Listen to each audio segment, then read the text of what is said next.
you have Keith to be your wedded husband, to live together in the covenant of marriage. Will you love him, comfort him, honor and keep him, in sickness and in health, and forsaking all others, be faithful to him as long as you both shall live? The rings, please. Oh God! No! Oh my God! Oh my God! Oh my God!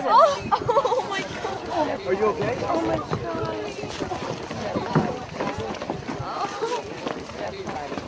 Oh, shit!